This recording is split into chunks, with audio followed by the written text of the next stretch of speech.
અશોકા તે કોબીમાં શું વાપર્યું છે? આમાં તો આપણે હાલ પોટાશ નો ઉપયોગ કર્યો છે. કોબી તો તારે 1 તારીખે વાવેલા છે, મારે 1 તારીખે વાવેલા છે, એક જ કંપનીનું બેને બી છે, પણ આ પોટાશ તારે આવડા મોટા દડા કેમ? આ પોટાશ વાપર્યા પછી આનો હે ને વજન અને દડા એકદમ બંધાઈ ગયા છે. પણ આ દડાની ક્વોલિટી તો જો, એની શાઇનિંગ જો.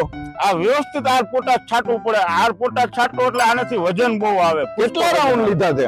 આના 3 રાઉન્ડ લઈ લીધા છે. 3 રાઉન્ડ લીધા? કેટલા દિનના ગાળે લીધેલા? આ 10-10 દિવસના ગાળે લીધેલા 3 રાઉન્ડ છે. યાર દડા એટલે દડા બન્યા હો. મારે આ એક જ દિવસે આપણે સોંપેલા, પણ તારે ને મારે ઘણો ફેર. આ જો બાજુમાં દીપકભાઈ આર પોટાશ નથી માર્યું, એમાં હજી દડા નથી થયા. હા, જો તમે એકવાર એમાં, અને આપણે આર પોટાશ નો ઉપયોગ કર્યો છે અને 3 વાર કરેલો તે. દરેક ખેડૂતને કેવું છે આર પોટાશ જ વાપરે કોબીસ ની અંદર.